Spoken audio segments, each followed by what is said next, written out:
Hello friends, this is Shalini Srivastava. स्वागत है आपका टीचिंग लर्नर्स में। फ्रेंड्स, अब आज हम हिंदी का कुछ मेरा हिंदी भाषा का विकास बचा था उसको पढ़ते हैं। ठीक है, हिंदी भाषा के विकास में, ठीक है, हम हिंदी पढ़ रहे थे। ओके, हिंदी भाषा का विकास पढ़ रहे थे, तो हम देखते हैं हिंदी भाषा के विकास में हमारा थोड़ा सा जो बचा था वो देखते हैं। अगली भाषा हमारी आती है, पिछली बार हमने पढ़ लिया था पाली, प्राकृतिक, अपभ्रंश, ठीक है, ये सारी चीज़ें पढ़ लिए थे। आज है अवहट्ट। अवहट्ट क्या होता है? ठीक है, अवहट्ट नाम आपने सुना होगा। ठीक, अवहट्ट का मतलब होता है मार्ग से अलग। ओके, मार्ग से अलग। अवहट्ट का मतलब होता है मार्ग से अलग। ओके, तो हम देख रहे हैं अवहट्ट क्या है। पुरानी हिंदी जो थी वो अवहट्ट कहलाई। ठीक है, पुरानी हिंदी को हमने अवहट्ट कहा। पुरानी हिंदी अवहट्ट कहलाई। ओके, याद रखिएगा, अवहट्ट कहलाई। ओके, अवहट्ट का मतलब होता है मार्ग से अलग। पुरानी हिंदी जो है अवहट्ट कहलाई। ठीक है, पुरानी हिंदी में जो है व्याकरण नहीं था। ठीक है, पुरानी हिंदी में जो था व्याकरण नहीं था, व्याकरण नहीं बना था तब। ठीक है, पुरानी हिंदी में व्याकरण नहीं था। और एक नाम आपने सुना होगा जोशुआ कैटलर का। ठीक है, जोशुआ कैटलर ने पुरानी हिंदी के आधार पर व्याकरण बनाया था। ठीक है, फिर जो जोशुआ कैटलर थे, जोशुआ कैटलर, ओके, इन्होंने पुरानी हिंदी के आधार पर ग्रामर बनाया था, ग्रामर लिखा था, यानी हिंदी ग्रामर या व्याकरण। ठीक है, पुरानी हिंदी के आधार पर।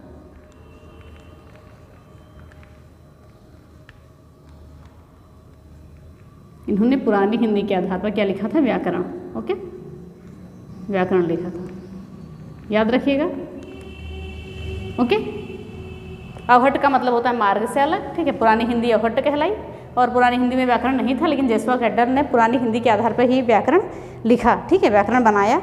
तो जो हिंदी का प्रथम व्याकरण था ये जोशुआ कैटलर ने ही बनाया। ठीक है, इनके ही उसमें जाता है ये हिंदी का प्रथम व्याकरण, जोशुआ कैटलर। ठीक है, हिंदी का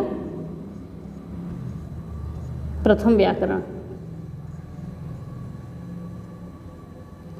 ओके, याद रखिएगा। ठीक है, तो ये हो गया हमारा अवहट्ट। ओके, अवहट्ट का मतलब है मार्ग से अलग। पुरानी हिंदी अवहट्ट कहलाई, इसमें व्याकरण नहीं था। फिर जोशुआ कैटलर ने पुरानी हिंदी के आधार पर व्याकरण लिखा। ठीक है, और हिंदी का प्रथम व्याकरण का श्रेय किसको जाता है? जोशुआ कैटलर को जाता है। ठीक है, ये हो गया अवहट्ट। अब हम देखते हैं कि नई हिंदी क्या होती है। नई हिंदी आपने सुना होगा, पुरानी हिंदी, नई हिंदी।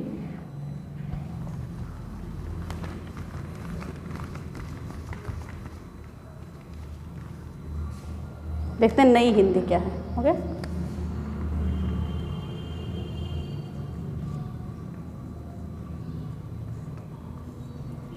ठीक है, नई हिंदी जो है ये पुरानी हिंदी से प्रारंभ हुई। ठीक है, इसका प्रारंभ किससे हुआ है? पुरानी हिंदी से।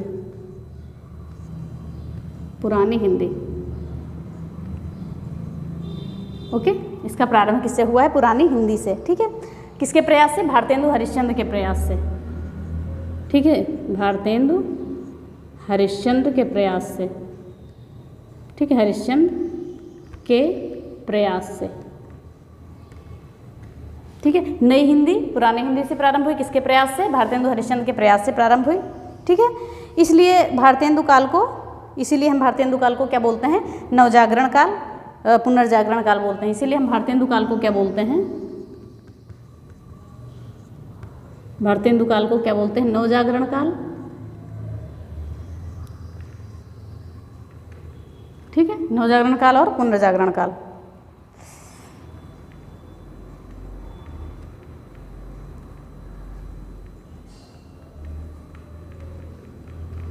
पुनर्जागरण काल।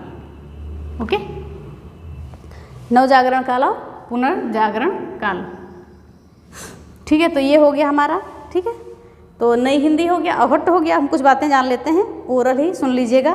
हिंदी भाषा का विकास सौरसेनीय अपभ्रंश से हुआ था, पढ़ा चुके हम पीछे। ठीक है, और हिंदी भाषा का विकास सौरसेनीय अपभ्रंश, पश्चिमी भाषा और खड़ी बोली से हुआ था। ओके, और पुरानी हिंदी का नवीन रूप जो है शुद्ध हिंदी है। ठीक है, पुरानी हिंदी का नवीन रूप क्या है? शुद्ध हिंदी है। ओके, अब हम आगे आते हैं भाषा परिवार पे। ओके, भाषा परिवार 4 प्रकार की होती है, हम उस पर आते हैं।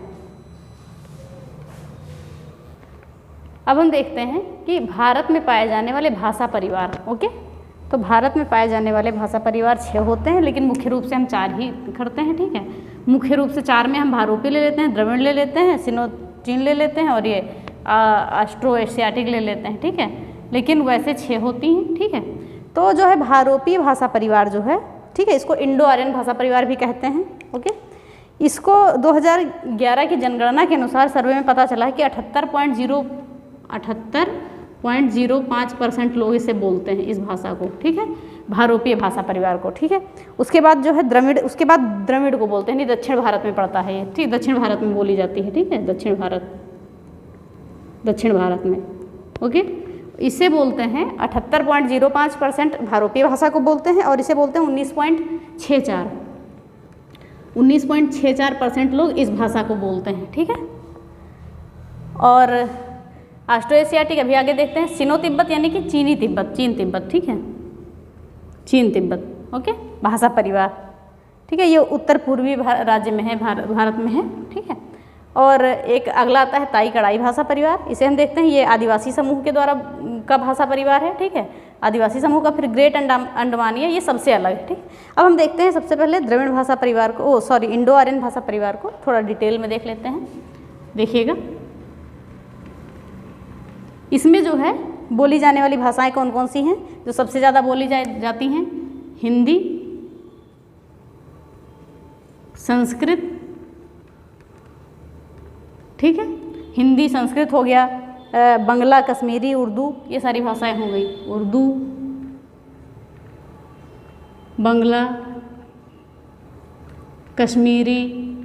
ओके, ये सारी भाषाएं किसमें बोली जाती हैं? भारोपीय भाषा परिवार में। और भी भाषाएं हैं, सिंधी, पंजाबी, नेपाली। ठीक है, सिंधी, पंजाबी, नेपाली, असमिया। ठीक है, क्या हमने बोल दिया? हिंदी, संस्कृत, उर्दू, बांग्ला, कश्मीरी, सिंधी, पंजाबी, नेपाली, असमिया। ठीक है, और गुजराती, मराठी, कोंकणी, ये आदि भाषाएं बोली जाती हैं। ठीक है, गुजराती, मराठी और कोंकणी आदि भाषाएं बोली जाती हैं। ठीक है, एक बार हम और देख लेते हैं भारोपीय भाषा परिवार में कौन कौन सी भाषा बोली जाती है। हिंदी, संस्कृत, उर्दू, बंगला, कश्मीरी, सिंधी, पंजाबी, नेपाली, असमिया, गुजराती, मराठी और कोंकणी आदि भाषाएं बोली जाती हैं। ढंग से देख लीजिए, तो मिटा के हम ये द्रविड़ भाषा परिवार की भी भाषाओं को लिखेंगे। ओके, देख लीजिए, हिंदी, संस्कृत याद ही रखिएगा, भारोपीय भाषा परिवार का विषय है। ठीक है, सबसे इम्पोर्टेंट है। भारत और यूरोप, तो हम इसको थोड़ा सा मिटा देते हैं। ठीक है, ऊपर कश्मीरी तक लिखा है, देख लीजिएगा। फिर द्रविड़ भाषा परिवार, ये सबसे ज़्यादा इम्पोर्टेंट है, इसको देखिएगा। दक्षिण भारत में बोली जाने वाली भाषाएं हैं इसके अंतर्गत। ठीक है, इसमें जो है ब्राह्मी लिपि की प्रधानता एक सबसे मान के चलिए, ब्राह्मी लिपि में चलता है ये। ठीक है, ब्राह्मी लिपि। ओके, ब्राह्मी लिपि में चलता है ये। ठीक है, और दक्षिण भारत में केंद्रित है, ये तो बताया मैंने। ठीक है, और इसमें देखिए कौन कौन सी भाषाएं आ जाती हैं। तमिल, तेलुगु, कुछ इम्पोर्टेंट ही बता रहे हैं। तमिल, तेलुगु। ठीक है, तमिल, तेलुगु और मलयालम, गोंडी,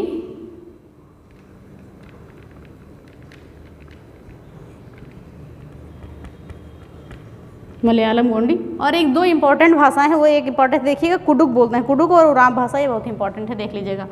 कुडुक भाषा या उरांव। ठीक है, ये भाषा इंपॉर्टेंट है, इस पर स्टार लगा दे रहे हैं, ये देख लीजिएगा। ठीक है, पूछता है किस में आती है, एग्जाम में पूछता है। कुडुक और उरांव भाषा। ठीक है, तो ये हो गया द्रविड़ भाषा परिवार की कौन कौन सी है। ब्राह्मी लिपि इसमें होती है, दक्षिण भारत पर केंद्रित है ये। ठीक है, तमिल, तेलुगु, मलयालम, गोंडी, कुडुक, उरांव, ये सारी भाषाएं बोली जाती हैं। तुलु भाषा। ठीक, तो ये हो गई हमारी द्रविड़ भाषा परिवार की। हमने भारोपीय का देख लिया। ठीक है, तो हमें मिटाना पड़ेगा इसको, देख लीजिए ध्यान से एक बार। ओके, तो ये मिटाना पड़ेगा, तब आगे हम लिखते हैं। फिर आता है ऑस्ट्रो एशियाटिक भाषा परिवार। ओके, अब इसमें देखते हैं कौन कौन सी भाषाएं आती हैं। इसमें संथाली भाषा आती है, संथाली जनजाति का। ठीक है, संथाली जनजाति में बोली जाती है भाषा, संथाली भाषा आती है। ठीक है, ऑस्ट्रो एशियाटिक भाषा परिवार में। ठीक है, और एक हो भाषा होती है, हो बोलते हैं, और एक बोलते हैं मुंडारी। ओके, संथाली, हो, मुंडारी, खटिया, सवरा, ठीक है, खटिया भी यही की भाषा है, इसी की, सवरा और खासी मेघालय में बोली जाती है, ठीक है। खासी कहाँ है? मेघालय में बोलते हैं हम। गारो खासी जनजातियाँ की पहाड़ियाँ जैसे हैं तो वहीं पे भी जनजातियाँ भी रहती हैं, तो ये खासी जनजाति है, ठीक है। तो ये मेघालय में खासी भाषा भी बोली जाती है, ठीक है। ऑस्ट्रो एशियाटिक भाषा परिवार में संथाली हो गया, हो गया, मुंडारी, खटिया, सवरा, खासी, ये भाषाएँ हो गई, ठीक है। तो ये हमारी ऑस्ट्रो एशियाटिक। अब हम आते हैं सिनो तिब्बत यानी चीन पे, ठीक है। तो इसको मिटा दें, देख लीजिए ध्यान से, ठीक। अब आते हैं चीन तिब्बत। ओके, तो इसमें भी बहुत सारी भाषाएं हैं। बोडो, ठीक है, बोडो, दिवासा। ओके, क्या हो गया? बोडो हो गई, बोडो, दिवासा, कोक बोरोक, ठीक है। कोक बोरोक भाषा त्रिपुरा में बोली जाती है, कोक बोरोक, ठीक है, ये त्रिपुरा में बोली जाती है, याद रखिएगा, ठीक है, त्रिपुरा में बोली जाती है, ठीक। कोक बोरोक हो गई। और एक भाषा और है गारो यहीं पे बोली जाती है। खासी ऑस्ट्रो एशियाटिक में बोली जाती है, गारो यहाँ पे बोली जाती है, याद रखिएगा। गारो ये मेघालय की भाषा है, उस भाषा परिवार में, ठीक है। मेघालय की भाषा है गारो। खासी हम ऑस्ट्रो एशियाटिक भाषा परिवार के अंतर्गत आती है, ठीक है। और आता है एक राभा होता है, भारत के उत्तर पूर्व में बोला जाता है, ठीक है। राभा भारत के उत्तर पूर्व में बोला जाता है। आदि सी बहुत सारी भाषाएं हैं, ठीक है। बहुत सारी नहीं लिख रहे हैं, सारी जो इंपॉर्टेंट है लिख रहे हैं। तो सिनो तिब्बत भाषा परिवार में चीन तिब्बत में बोडो, दिवासा, कोकबोरोक त्रिपुरा में, गारो मेघालय में और राभा बोली जाती है, ठीक है। और खासी जो है ऑस्ट्रो एशियाटिक में बोली जाती है, याद रखिएगा। फिर अगला आता है ताई कड़ाई। तो ताई कड़ाई में कोई खास भाषा है नहीं। उसके बाद आता है ग्रेट अंडमानी, ये सबसे अलग है, ठीक है, सबसे अलग भाषा परिवार है ये, ठीक है। और ये भी जो ताई कड़ाई है आदिवासियों का है, आदिवासी समूह द्वारा बोली जाती है। तो इसमें ग्रेट अंडमानिया में हम बोलते हैं, अंडमानी भाषा बोलते हैं, ठीक है। अंडमानी भाषा परिवार में इसमें आती है, अंडमानी आ जाती है। और कौन सी आती है? ग्रेट अंडमानी और ओटो और जारवा, ठीक है। ग्रेट अंडमानी, ओटो और जारवा। ओके, तो ये हो गया आपका भारत में भाषा परिवार जो हैं, ठीक है। भारत में भाषा परिवार 6 होते हैं, हमने सबके नाम लिखे। अगर महत्वपूर्ण पूछा जाए तो 4 ही होते हैं, जो बता दिया हमने। भाषा भारोपीय, चीनी तिब्बत, ऑस्ट्रिक और द्रविड़ भाषा परिवार, यही इंपॉर्टेंट है। तो ये हमने आज भाषा परिवार देख लिया। ओके, भारोपीय भाषा परिवार, द्रविड़, ऑस्ट्रो एशियाटिक, सिनो चीन तिब्बत भाषा परिवार, ताई कड़ाई और ग्रेट अंडमानिया, ये सबसे अलग है, ठीक है। सारी हमने देख लिया कौन कौन सी भाषाएं बोली जाती हैं, किस किस में बोली जाती हैं, किस किस में आती हैं। तो ये ध्यान से देखिएगा, नोट्स भी बना लीजिएगा, ठीक है। इसको पूछ लेता है, फिर हम आगे देखते हैं अब, ठीक है। चलिए थोड़ा हम देख लेते हैं विश्व में सबसे ज़्यादा बोली जाने वाली भाषाओं के बारे में, ठीक है। इसको भी जानना जरूरी है। तो ये अमेरिका की एक संस्था है, ISL इंटरनेशनल संस्था है। इसकी 2019 की रिपोर्ट के अनुसार, ठीक है, अमेरिका की एक संस्था है ISL, ठीक है, इंटरनेशनल संस्था है। इसकी रिपोर्ट 2019 के अनुसार ये रिपोर्ट निकाली गई थी कि विश्व में सबसे ज़्यादा भाषाएं बोली जाने वाली, नंबर 1 पे कौन से बोली जाती है कि सीक्वेंस वाइज। तो हम देखते हैं, तो सबसे ज़्यादा बोली जाती है जो विश्व में भाषा, उसको बोलते हैं मंडारिन चीन, ठीक है। मंडारिन चीन ये जो है सबसे ज़्यादा बोली जाती है विश्व में भाषा, ठीक है।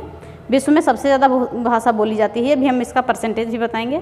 फिर बोली जाती है उसके दूसरे नंबर पे स्पेनिश, ठीक है। तीसरे नंबर पे अंग्रेजी, ठीक है। और चौथे नंबर पे हिंदी। ओके, मंडारिन चीन सबसे ज़्यादा और 5वें नंबर पे बंगाली। याद रखिए विश्व में हमारी हिंदी और बंगाली का स्थान भी है, ठीक। तो देख लेते हैं विश्व में सबसे अधिक बोली जाने वाली भाषाएं। सबसे ज़्यादा मंडारिन चीन बोली जाती है, ये सबसे ज़्यादा जनसंख्या विश्व में बोली जाती है। तो 11.92% के करीब है, कम से कम 11.92% लोग इस भाषा को बोलते हैं, याद रखिएगा। और उसके बाद आती है स्पेनिश भाषा, ठीक है। तो ये हम ले सकते हैं लगभग 6, लेकिन 5.99 कुछ परसेंट का। हेलो फ्रेंड्स, बीच में वीडियो थोड़ा मिस हो गई थी तो हमें फिर से ऐड करना पड़ रहा है। ओके, तो अब हम आगे कंटिन्यू करते हैं। तो ये जो है स्पेनिश है, 5.99% लोग बोलते हैं, ठीक है। उसके बाद आता है अंग्रेजी। अंग्रेजी बोलते हैं 4.92% लोग। ओके, 4.92% लोग बोलते हैं। और हिंदी जो है 4.42% लोग बोलते हैं। ओके, और जो बंगाली है, बंगाली बोलते हैं 2.96% लोग। ओके, इतने ये परसेंट इतना इंपॉर्टेंट नहीं है, ठीक है। ये आप सीक्वेंस याद रखिए। सबसे ज़्यादा बोली जाने वाली मंडारिन चीन है, फिर स्पेनिश है, फिर अंग्रेजी है, फिर हिंदी है, फिर बंगाली है। आपको याद रखना चाहिए, पूछा जा सकता है कि विश्व में हिंदी का कौन सा स्थान है, तो चौथा स्थान है बोले जाने में, ठीक है। तीसरा स्थान हिंदी का है, पांचवा बंगाली का है। तो ये हमारी हो गई विश्व में सबसे अधिक बोली जाने वाली भाषाएं, रिपोर्ट 2019 के अनुसार। मंडारिन चीन, स्पेनिश, अंग्रेजी, हिंदी और बंगाली, ठीक है। अब हम देखते हैं भारत में सबसे अधिक बोली जाने वाली भाषाएं कौन कौन सी हैं। ओके, तो अब भारत का आ जाते हैं। सबसे ज़्यादा हिंदी बोली जाती है। ओके, फिर बंगाली बोलते हैं, फिर मराठी बोलते हैं सबसे ज़्यादा, ठीक है। फिर तमिल बोलते हैं, फिर तेलुगु बोलते हैं, याद रखिएगा, ठीक है। पहले हिंदी, बंगाली, मराठी, तमिल, तेलुगु 5वें नंबर पे। ओके, हिंदी, बंगाली, मराठी, तमिल और तेलुगु और तमिल है। पहले तेलुगु फिर तमिल, ठीक है। तेलुगु फिर तमिल। ओके, तो हम देखते हैं हिंदी सबसे ज़्यादा बोली जाती है। हिंदी का परसेंट देख लेते हैं, ठीक है। भारत में सबसे अधिक बोली जाने वाली भाषाओं में सबसे ज़्यादा हिंदी, बंगाली, मराठी, तेलुगु और तमिल। तो हिंदी हम बोलते हैं, हिंदी बोली जाती है लगभग 43.63% हिंदी बोलते हैं, ठीक है। और जो बंगाली है ये 8.30, ठीक है, 8.30% बोलते हैं। और जो मराठी है 7.09% बोलते हैं। ओके, याद रखिएगा। फिर तेलुगु है, ये दक्षिण भाषा परिवार की भाषा है, 6.93% बोली जाती है। ओके, फिर तमिल है, तमिल 5.89% लोग बोलते हैं, ठीक है, याद रखिएगा। तो एक बार हम और देख लेते हैं। सबसे ज़्यादा हिंदी बोलते हैं, फिर बंगाली, फिर मराठी, फिर तेलुगु, फिर तमिल। ये पूछ सकता है भारत में सबसे ज़्यादा भाषाएं कौन सी बोली जाती हैं, सीक्वेंस में भी लगाने को आ सकता है, तो ध्यान रखिएगा। हमने विश्व में और भारत में बता दिया गया। हमारी पिछली वीडियो भी पढ़ लीजिएगा और रेगुलर पढ़ते रहिए, नोट्स भी बनाते रहिए, बहुत ही इंपॉर्टेंट है, सारे एग्जामों में पूछा जाता है। ओके, तो अगर आपको वीडियो पसंद आती है तो please like, share and subscribe करें, बेल आइकन दबाना ना भूलें। धन्यवाद, जय हिंद।